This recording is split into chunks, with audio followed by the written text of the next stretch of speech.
Welcome, everybody, to the Heart Coherence Collaborative. We are so excited to have Karen Curry Parker with us today. She's an expert in human design, which I've started to learn about recently. And so we're really excited today to have you with us to learn more and have a profound conversation. So Leah's going to read your bio, and then we're going to dive in. All right. Karen Curry Parker is a transformational teacher, speaker, and coach. She is a multiple best-selling author, EFT practitioner, life coach, and an original student of Ra Uru Hu, one of the world's leading human design teachers. She is also a Quantum University PhD student and guest lecturer and a TEDx presenter. Karen is the founder and creator of 2 certification trainings, the Quantum Human Design for Everyone training system and the Quantum Alignment system. Her newest book is the Human Design Workbook. Welcome, Karen. Thank you. I'm excited to be here. Yeah, we would love if you would just start off by telling us what is human design. That would be fantastic. Okay, that's already a long story. Yeah. So human design is a system of personality assessment that is comprised of archetypes taken from Eastern and Western astrology, the Chinese I Ching, the Hindu chakra system, Judaic Kabbalah, and mixed in with a little bit of quantum physics. It gives you basically a map.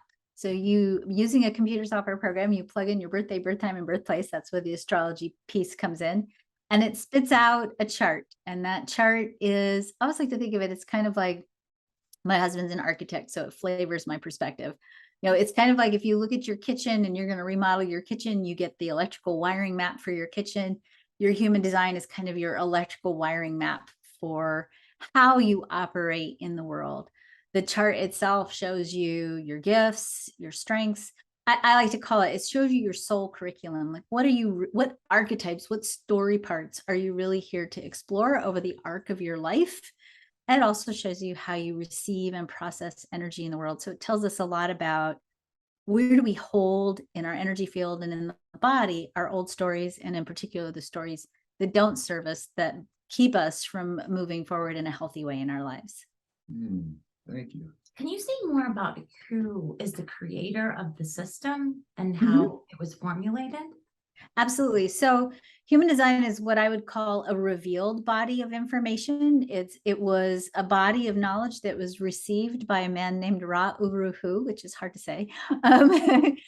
He received this information while on the island of Ibiza, Spain, in 1987. Over the course of 7 days, he received this very intense download of information that took him about 16 years to actually teach and transmit and share with the world. He passed in 2011, and his teachings, of course, continue to be shared out into the world. So. That's great. You hear so much about, like, go get your astrological reading and stuff like that. What's the big difference between that and human design? Well, I think human design is a complementary tool. I tell people you can use it with any other modality that you know, including astrology. So astrology and Enneagram or whatever personality assessment tool you use, Myers-Briggs, that's kind of the what you are. So it tells you, kind of the major archetypes that are part of your identity and your exploration. Human design is really the how you are. So if let's say you get an astrology chart, it'll say you've got this, this, this, and this in this house. And your human design will tell you, okay, these are the themes in this house and how they're showing up in your astrology chart. Your human design is going to tell you, this is what you need to do based on your unique energy configuration to really explore and facilitate the expansion of the growth of those themes in your life. Love it. You're one of the rare people who has worked with the founder of this system. I would love if you could tell a story about working with Ra Uru Hu, or like the most insightful, most wonderful thing that you were taught from him. So I would say everything that I learned from Ra was important and powerful. I mean, I think one of the things that is probably, for me personally, one of the most interesting experiences that I had with learning and working with Ra was what I would probably call a pure channel, meaning you could literally tell in the difference in the cadence of his voice and how he spoke and shared with the world, sort of when Ra was coming in being Ra himself, and when the voice, the entity that he talked about that transmitted the information to him, was coming through him. I am probably a learning nerd / geek person. I love learning. I'll go to any workshop available. And all of my life, because I'm a very visual learner, I take notes and notes and notes. I have a very elaborate note-taking system with multiple colored pens, and it helps me because I have a very visual memory to really be able to, in my mind, look back. I can kind of see my notes in my head if I need to remember something. When Ra taught, first of all, he had kind of a rule when he taught. You were not allowed to ask him any questions, which at the time I thought, oh, well, that's because Ra was a manifester type, because there are 5 types in human design energies, and manifestors oftentimes lose their creative flow when people ask them questions. But it took me a lot of years to really think about this. And it kind of hit me actually recently. I was like, he didn't want people to ask questions because it would disrupt his connection to the transmission that he was giving. So you would literally sit in a course with Ra, and he would stand up in front of the room and he would teach all day. And I literally never took a note. And I would go back and be like, what happened? Literally, it was like you would go into this pure transmission coming through him, and it would enter your body, but it wasn't like, oh, I'm learning this and I'm taking this note. I never took a note. And I still really believe to this day that the transmission that he brought was, yeah, of course, information and words, but it was also like electrical. Being in his presence would transform you in a very interesting way. And it's an interesting way that I don't really know is available to people anymore, because obviously, since he passed in 2011, the only thing that's really available are his videos. And it's just not, it's like, it's not the same experience. You just can't connect with that pure transmission that was coming through him in the way that you could when you sat with him live in a room. And who was it that he was channeling? What being? He called it the voice. And that's always the big question, right? So, what was the voice? What is the voice? Yeah. We all have theories. I think personally, I just feel that at this time on the planet, as we are, I think, in this very powerful end of a evolutionary era, getting ready to move into a new cycle, a new expansion of the human story, that this information came around or came through Ra. And by the way, Ra always taught that we all got it. When he was receiving it in 1987, during that intense transmission process, he used to write, and it was actually on the back of some of his original books, that we all got it. If we were alive on the planet at that time, we all received it through the neutrino stream, or the stardust coming onto the planet. So it belongs to all of us, and it's and the voice told him, this is for the children. We have to start with the adults first. So I always think about the fact that this is for the children, and that we have kids coming in now who are really, again, sorry, I'm jumping ahead all over the place, but I haven't really thought about this coherently in a while. So one of the things that Ra used to say is that the voice told him that we would start seeing more children who are on the spectrum, who are autistic, who are neurodiverse. And I think we're really seeing that now. And so I go back to, okay, this is for the children. To me, part of why this information showed up at this time from the voice, whatever that loving entity was that was giving us information to help us evolve, really knew that as parents and adults who are hopefully moving us all towards an evolved world, that we needed to have a different way to understand and really support our children in the evolution of the world. I also think this is actually, sorry, you guys are getting all my instant downloads now. Let it flow. So, I have been thinking a lot about Ra lately. It's kind of funny that a lot of the interviews I've done recently have been about Ra. Ra passed in 2011. And when we go back and we think about, well, what did we know about transformation in 2011? The conversation we have now about trauma wasn't happening.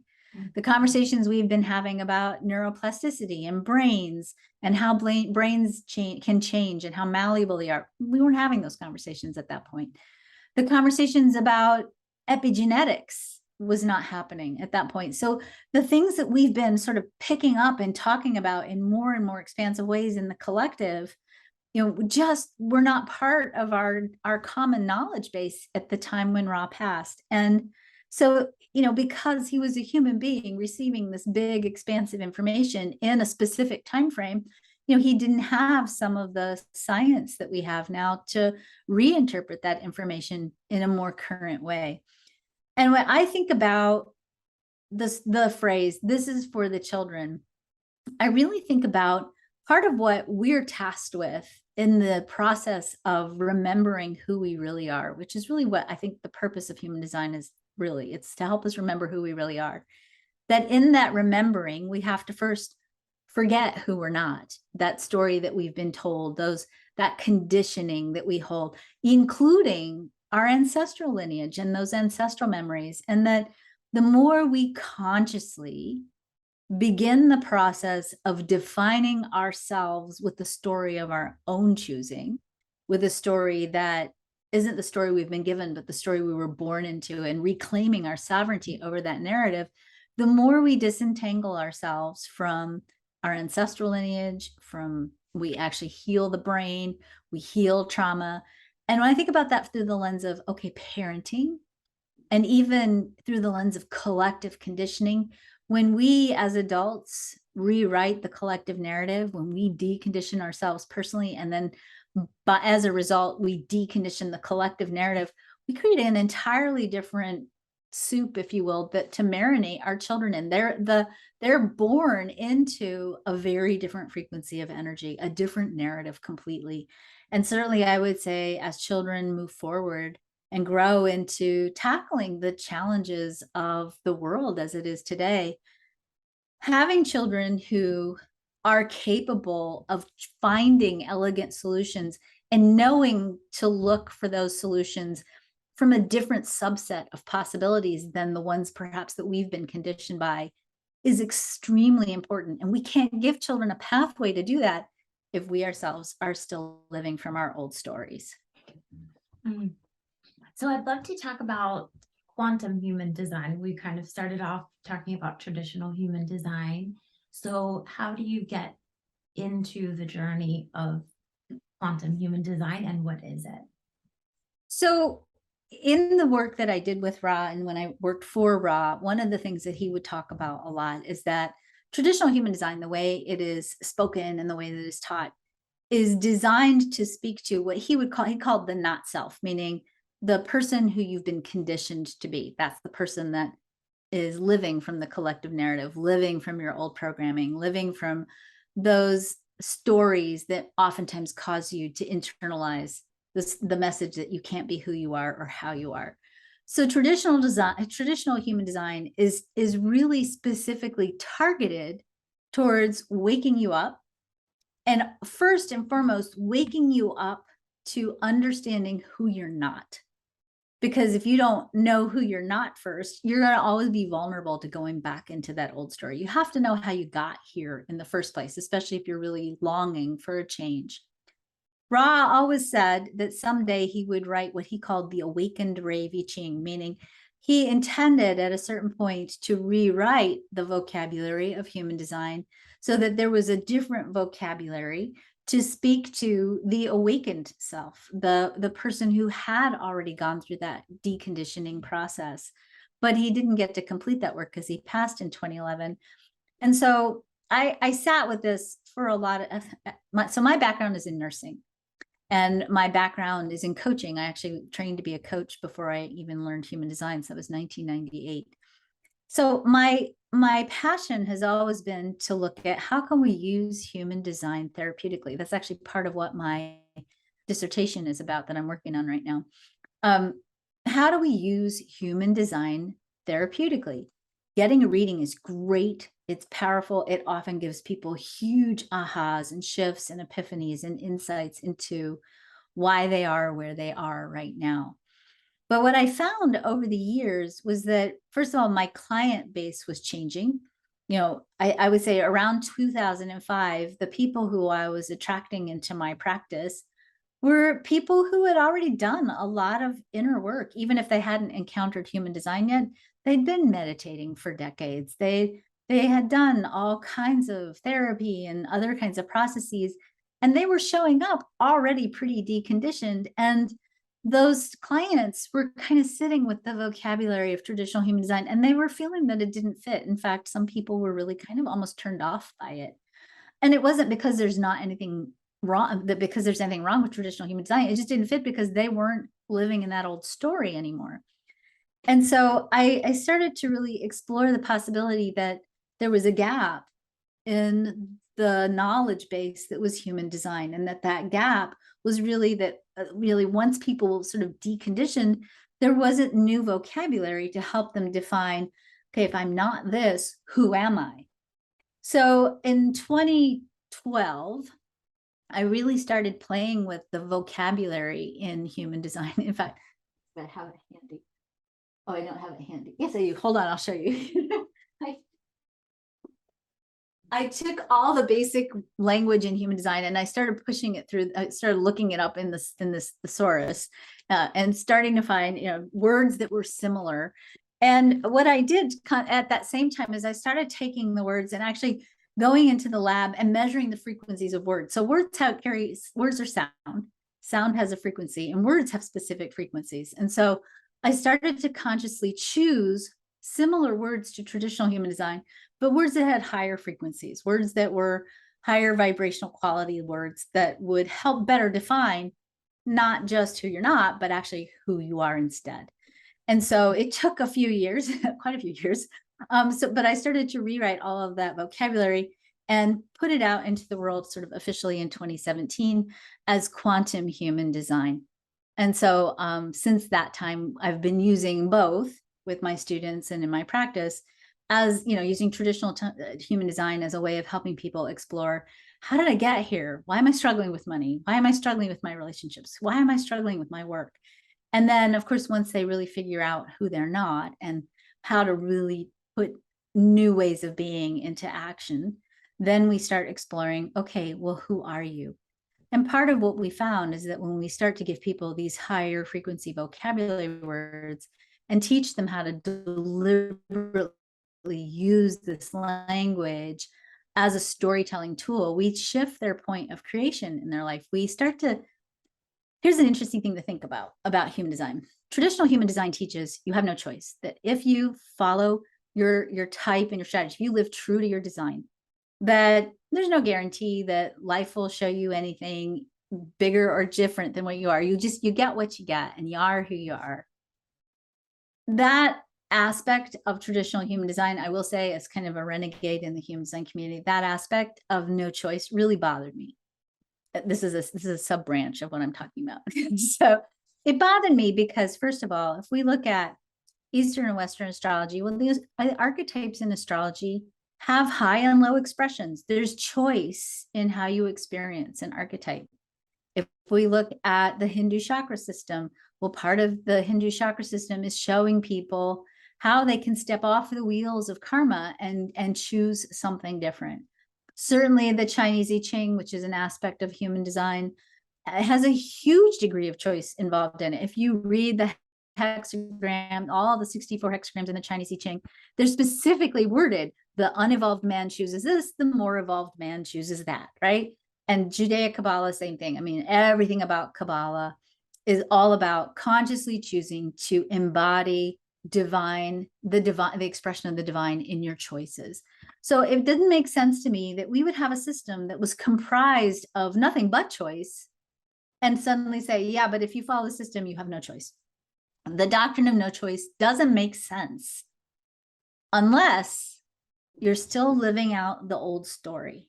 If you have trauma, if you are still carrying the burdens of ancestral lineage that are limiting, if you are still stuck in an old story that's limiting, then you don't actually have choice, right? Because at that point, everything that comes at you, every decision that you make is going to be based on reacting to old patterns. So you don't have choice if you're still conditioned.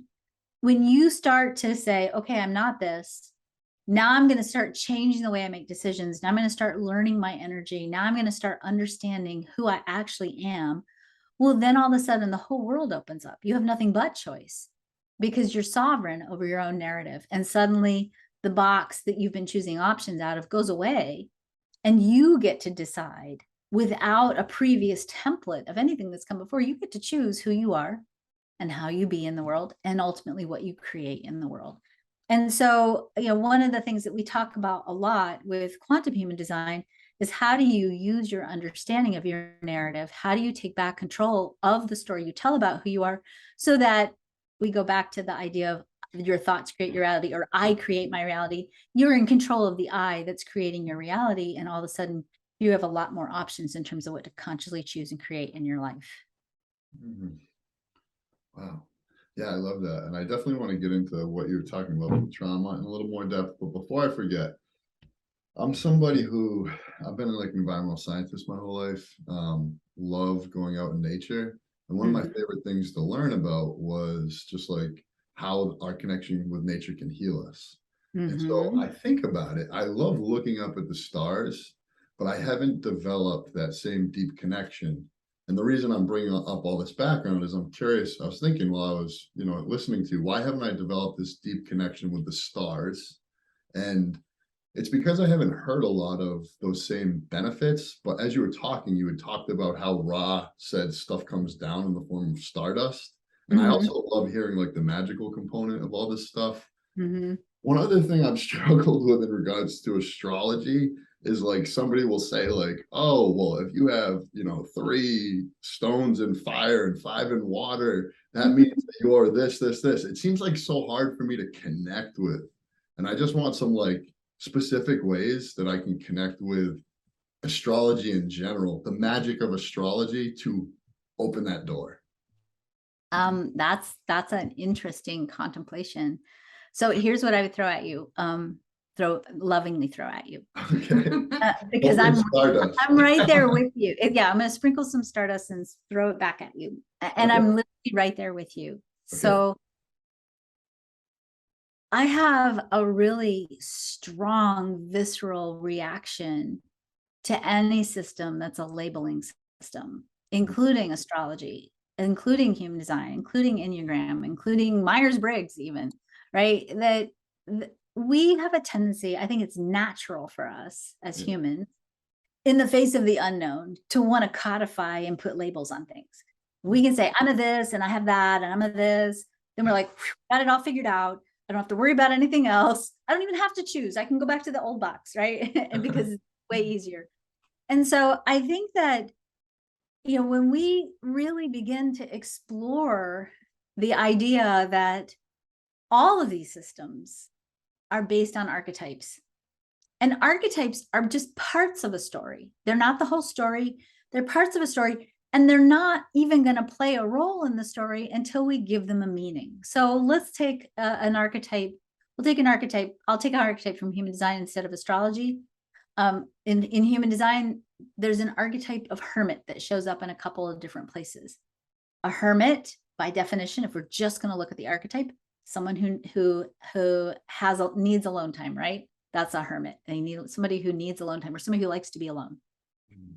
Well, when we look at how does that get expressed in the human story, we can have, Boo Radley from To Kill a Mockingbird. We have the extreme hermit that never comes out, that doesn't see the light of day, that probably has a vitamin D deficiency. Like what, we've got this deep, deep hermit person that's living in the woods and never coming out.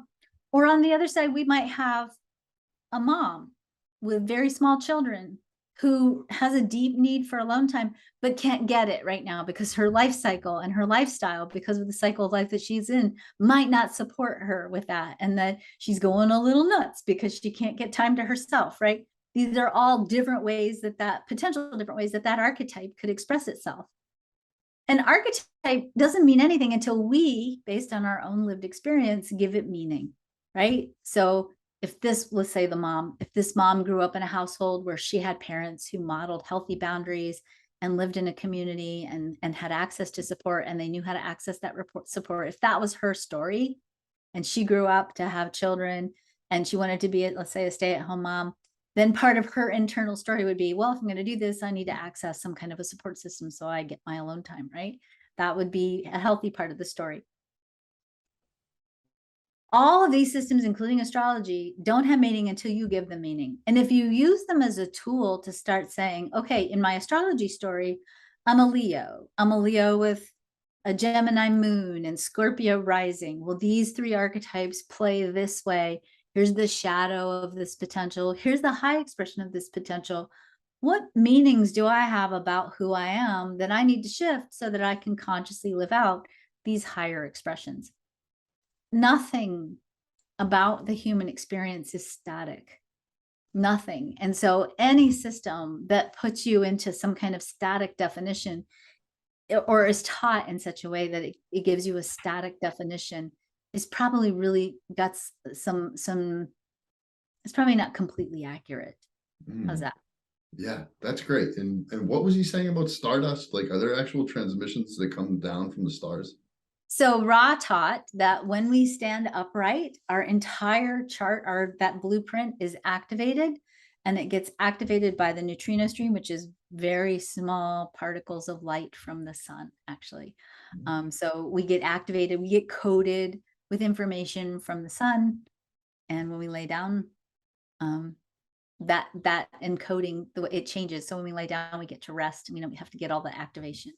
So. Oh, I love that.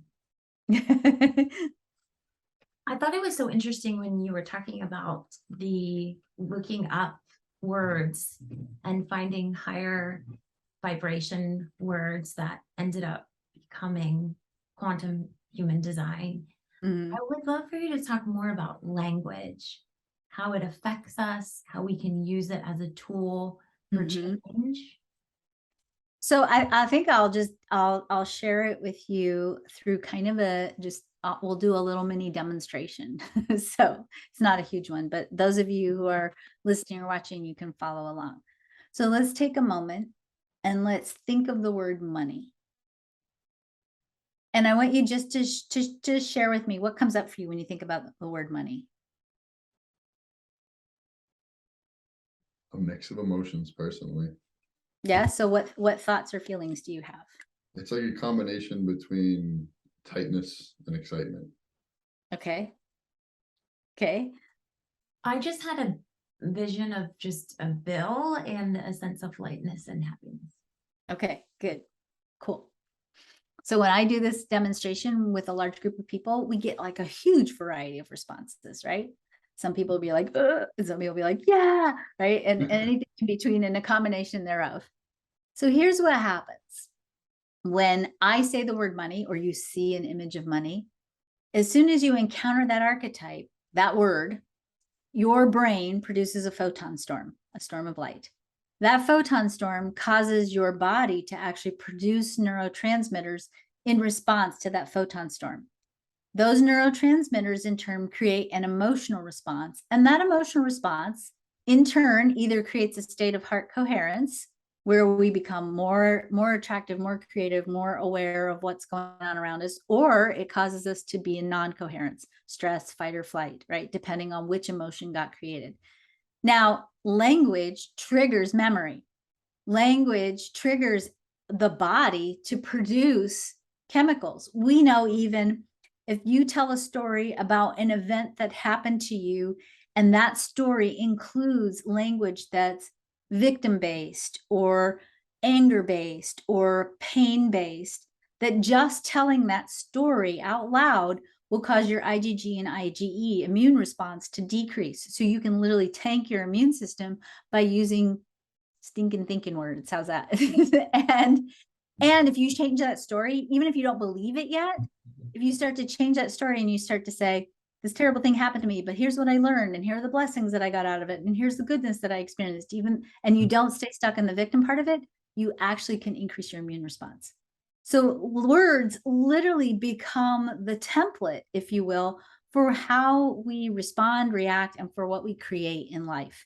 When we use better words and we tell better stories, we literally program the body to be in a greater state of receptivity, a higher state of health and well-being, and we're better able to access creativity to begin to figure out or in the case of quantum physics, drop into manifested form things that match those better stories.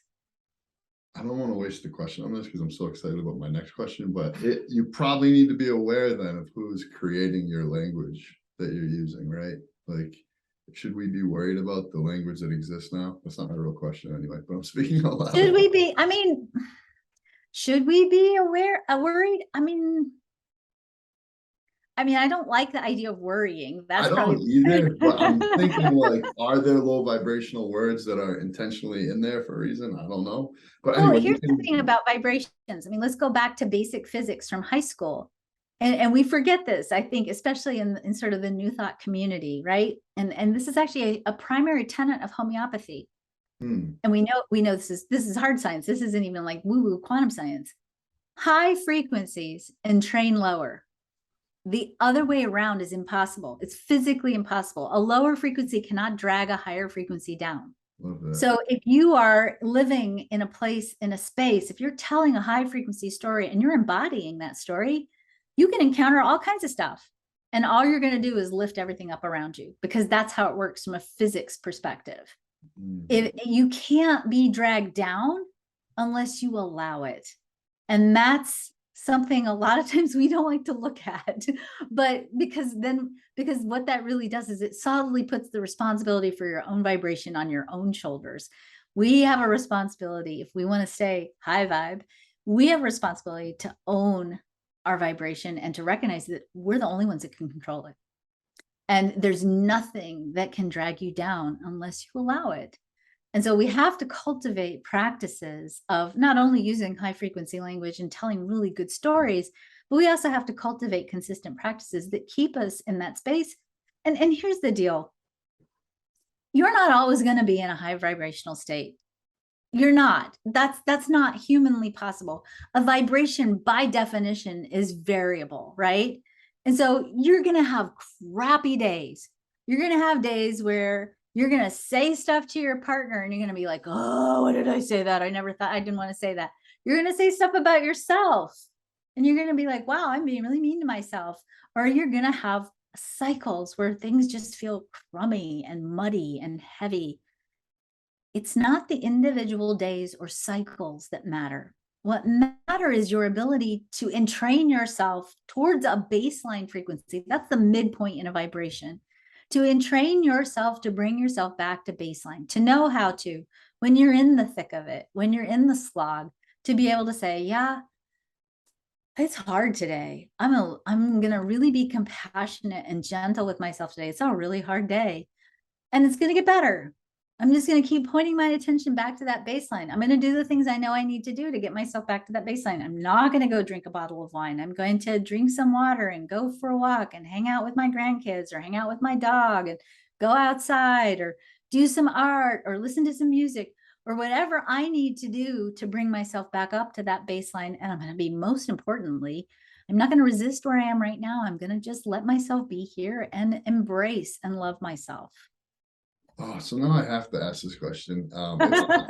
Yeah, so I want to ask more about this language stuff because this is so fascinating. So say the word money actually in your family lineage caused negative effect and it's in your subconscious as such. Would it be wise for you to create a new word to use instead of money when speaking about it in replace of it? Or asked me that before. Now I have a new experiment to go run. Thank you. Here's what I would encourage you to do, because it's probably going to be hard if you make up a word or you use a different word to interface with the collective. You may have to eventually just substitute money back in. But here's the thing. You can change the meanings you have around the word. And this is where it gets really interesting. This is why I love human design, because there's a hack in human design that not a lot of people know about. And the hack is that if you take all of the parts of the human design chart, the types, the profiles, the lines, the gates, the centers, if you throw it all in a blender and you grind it up, what you would find is that there are actually only 9 base archetypes. that have to function in a really high quality way for the rest of the chart and all the meanings you have around the archetypes in the world to be functioning at an optimal level. So one of those 9 base archetypes is self-worth. And I pick self-worth as an example specifically because it's interesting to note that on the human design chart, the energy center associated with self-worth is also the energy center associated with money. And so oftentimes we're like, oh, I got to fix my meanings about money. And it doesn't work. And it doesn't work because it's not really about the money. It's about the self-worth. And when we start to understand, okay, these are where these 9 base archetypes live. These are the next level archetypes associated with these base archetypes. We start to realize that, oh, if I want to tackle my money story, rather than finding a whole new vocabulary, what I really need to do is look at what are the base archetypes underneath the money parts in the chart. And how do I work on that archetype? How do I work on clearing the karma, if you will, or the ancestral lineage around my value, so that the relationship that I have between my value and my willingness to allow myself to receive support and be valued in the world shifts. Love that. Thank you. So when you work with people, how would you work with someone? I know there's a lot of modalities you've studied and things you do. How would you work with someone on self-worth? So part of what I would say is going to depend on the client, because one of the things that I think is sort of the interesting, weird ironies of human design is that there isn't one singular path to work with someone. You know, everybody has their own inner authority. Everybody has their own way of connecting with who they are and what they need. And so I could say, well, just do this system that I teach and it's perfect, but it might not be perfect for everyone. So I always want to say, when we start talking about things like diet or healing or any of those pieces, that every single person has their own inner awareness, their own authority that's going to tell them what modality is right for me. That being said, I use 2 different conglomerations of modalities myself with my clients, and I train people to do these 2 modalities. The first thing we do is I use is a system called the quantum alignment system. The quantum alignment system integrates quantum human design with EFT, the emotional freedom techniques, and flower essences. So we've blended custom flower essences, plant-based medicine, to work with the different parts of the chart and work with specifically those 9 base archetypes so that we can support people in clearing and reframing stories around their own self-worth, their sense of empowerment, self-trust, courage, etc. So I love that system in particular because EFT at this point has over 15,000 peer-reviewed studies. So there's a lot of validity and proof that goes into really being able to show people this really works. And it does. It's crazy how amazing it works. A simpler technique that I use, especially when somebody's not really dealing with overt trauma, but they're just like, I need to be a better version of myself. I use a process that I call the Quantum Human Design Story Lab. It's a really, really easy process. I can teach it to you right now. So basically it goes like this. When we try to make what we call a cognitive shift or a reframe in the way in which we think, we're trained pretty well to try to do that with the left side of our brain. We have to figure out what happened to me. What's my story? My parents said this. I'm going to change the way I think. And what happens is when we start to draw on the left side of the brain, which if you're familiar with human design is associated with what's called the logical circuitry. The very first thing that we do is we kick in a fear and doubt reaction, right? And we kick in fear. And so by nature, that part of our being, that part of our thinking and creating is limited because it tends to be rooted in doubt, suspicion, and fear. And we shut down when we try to change our thinking and figure it out. That's usually the big kicker. If instead we move over to the right side of the brain, which is in human design associated with what's called the sensing circuit.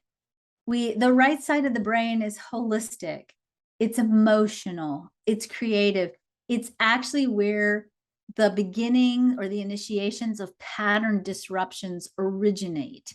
When we move over to that right side of the brain, that right side of the brain makes changes through storytelling, through feelings, by activating good feelings. And so we can often make shifts and changes by literally engaging in a creative process of telling a better story. And I encourage my clients to literally, let's go back to money. You know, if you're struggling with money, then do a creative project around money.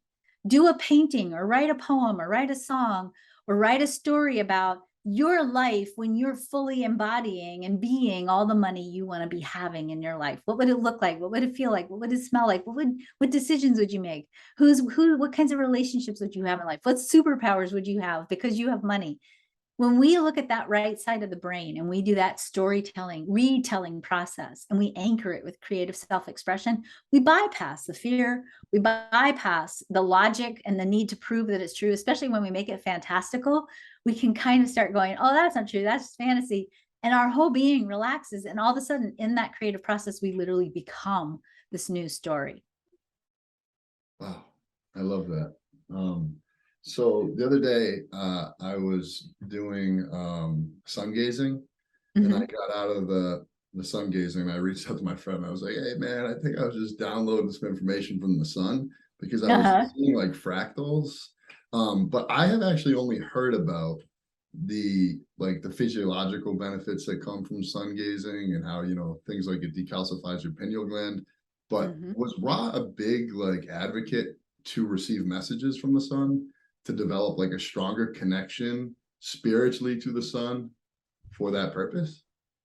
I doubt it. No. I mean, I think the interesting thing about Ra is I would say he was at best an unwilling mystic. He definitely did not do anything consciously to cultivate his connection to the voice. Hmm. And I think to a certain degree that probably was a big part of why he really embraced the doctrine of no choice. I think he genuinely felt like he did not have a choice over this experience at all, that he was called out basically into this experience as this transmission of the voice.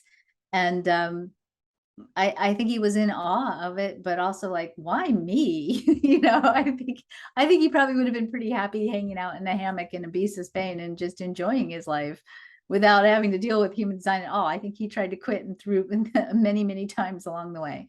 Wow. So Interesting. Can you talk about how people can work with you or whatever new you have, including maybe the workbook? sure, You were sure. sent the workbook. Do I have a copy of the workbook handy? I should. I don't. I should, but I have don't. Oh, there you go.